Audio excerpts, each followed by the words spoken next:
You see it all the time, especially directed to older creators, the videos that say, start today, start now, and you finally do it. I'm jumping in, I'm creating, you hit record, bang, then you post it, and nothing. Or worse, man, it's a trickle that slowly dries up. And the saddest part is, most people make this exact same mistake. The one thing that kills more creators than bad lighting, shaky audio, or even terrible thumbnails combined is that they refuse to adapt. My name is Rob Jarrett, and after 20 plus years as an entrepreneur, producer, and coach, I am building a brand, a business, and a channel for myself, and I'm sharing everything I learn with you. So be sure to subscribe and join in the conversation. So let's get into it. People tend to treat the platform like it's still 2010 or 2005 even. Back then, content was just you talking into a webcam, a lot like what I'm doing right now, about your hobby. And the audience found you because, well, there weren't a million other channels competing for the exact same eyeballs. But here's the brutal truth.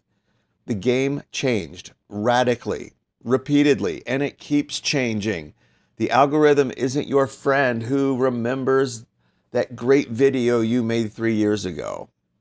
It's a cold, hungry machine that asks one question every second of every day. Is this keeping people watching right now? Yet so many older creators dig in their heels. They're like, I don't want to do trends. I'm not chasing clicks. I refuse to make short form slop.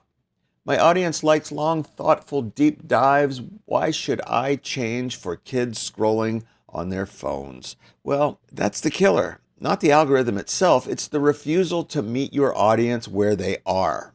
And maybe they still are watching long form videos and they want your deep dives. And I hope that's the case. I mean, we can spend hours perfecting a 25-minute essay video, then post it with a title like Reflections on a Life After 50 and a thumbnail that's basically their face against a beige wall. Then they wonder why it gets 47 views, mostly from their spouse and the one loyal commenter they have from 2018.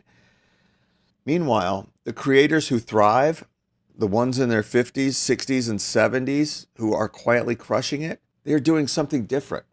They're not selling out. They're evolving. They still tell the stories only they can tell, the hard-won lessons, the dry humor, the no BS takes on life that Gen Z secretly craves because it's real in a sea of filters, but they package it in ways the platform actually rewards. They hook in their first 3 to 7 seconds. They cut ruthlessly. They drop mini versions on TikTok or YouTube Shorts to pull people into their long-form content, and they experiment with pacing, hooks, visuals.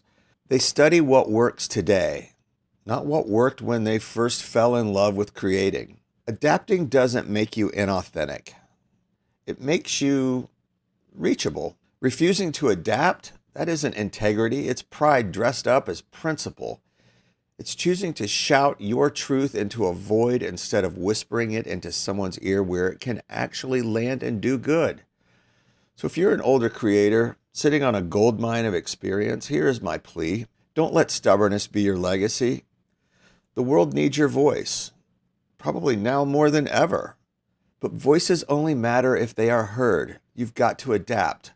Not because the algorithm wins, but because your story deserves to. If this strikes a chord with you and you want to get better and get monetized a lot faster, subscribe, comment, and become part of the community. For more in-depth content, I encourage you to check out this video right here and also get a huge head start on your creator journey. Download my free Creator Kickstart Kit in the description. It has helped thousands of people just like you get started today. Now go make something and be sure people actually can see it.